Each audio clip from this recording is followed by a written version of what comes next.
nongeye kugushimira wowe ukurikirana ibiganiro byanjye ku mbaraga z'ibimera. Imana iguha umugisha, ubarikiwe sana sana sana. Ndagushishikariza gukora subscribe kugira ngo tujye tubana ku iyi channel. Niwumva hari inyigisho ukuyemo ukore like ndetse unanyandikire musaba ko hari undi muti nakurangira, hari ikindi kimera nakurangira. Urakoze cyane. Uyu munsi ngiye gufasha abantu bava imyuna bya hato na hato.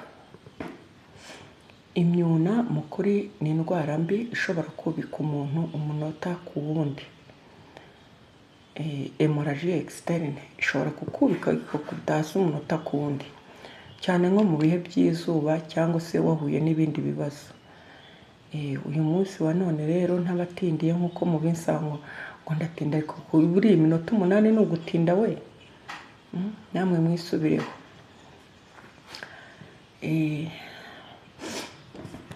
Abantu benshi kuzuba bava imyuna ku buryo rwose ushobora kuva imyuna nka 3 cyangwa 5 ku munsi. Icyo gihe uba ufite ikibazo kandi kitoroshye. Hari akaremangingo ubura. Ako karemangingo rero tugiye kureba ikimera kabonekamo, kandi icyo kimera rwose gifasha abantu benshi. Niba utari ubizi, nta kintu Imana yaremye kidafite umumaro. Nta na kimwe Imana yaremye kidafite umumaro. Ariko reka mbabaze, nk'ibi bintu bimera muri nature, ibi bimera bimera muri nature, hari umuntu winaza imbuto ngo agemeke hanyuma agemure atere? Ikimera cyaba gifite indabo, cyarapfuye cyaragize gifite indabo cyangwa intete cyangwa siki, kiranga kikamera.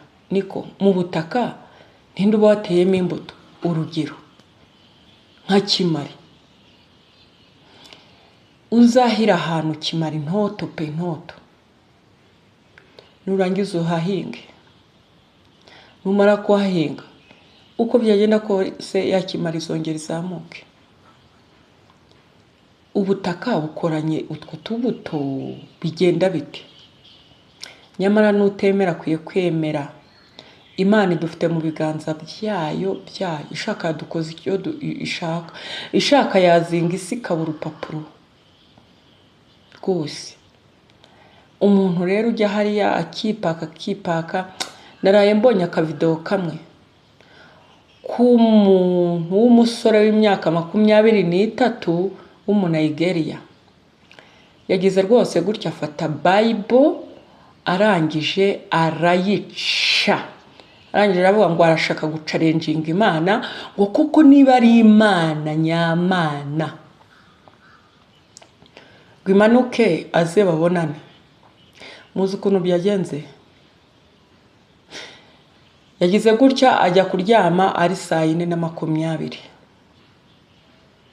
Mu gitondo urubyiruko abana narwo muri ghetto rwose baramushaka baramubura. Bagiye kureba muri ghetto ye basanga yashiriye. Cyo bita gushirira, yashiriye, arashirira arongera arashirira. Buryo bamukozeho bashaka guterura uwo murambo, akajya amanyagurika nk'ikijumba gishiriye. Yashiriye, icyo bita gushirira, arongera arashirira arongera arashirira. Nuko yakoze challenge nyine. None namwe ndababajije, iyo dufashe umurima tukawuhinga ntitugire imbuto dutera, ntago umeze ibimera? Uko byagenda kose iyo imvura yaguye izuba rikava ibimera biramera kandi ntabyo wateye. Tujye rero twemera yuko Imana ari Imana ikomeye, kandi ko twese ibi twitegereza ikatumenya. none ko yabonye uwo wo muri Nigeria waciye Bible ngo ari kuyicarinjinga. Nawe rero ujye wemera. Uyu munsi wa none rero ntabatindiye rwose. Iyo ugira ikibazo cy'imyuna ikabije, uragenda ukajya mu gisambu, ukagenda ugashaka urubingo. Ushaka ikintu bita urubingo, ariko uru rubingo rutari urwa kizungu, ni urubingo nyarubingo rutavangiye. Hanyuma ugaca ya mababi yayo maremare, ukayaca, ukaza ukayasekura, wamara kuyasekura ugashyiramo amazi meza, warangiza ukayungurura ukanywa. Ibyo ubikora mu gihe cy'iminsi 4. Ukanywa. Iyo ndwara yawe yo kuva mu mazuru uko wiboneye irakamuka. Buri kintu mu mwanya wacyo, Uwiteka niwe ugena. Nuko bigenda.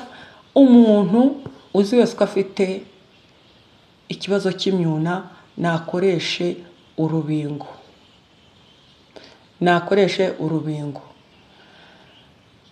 Murakoze cyane, ndabakunda, ndabashimiye. Mukande subscribe, like na comment. Mujye munkurikira.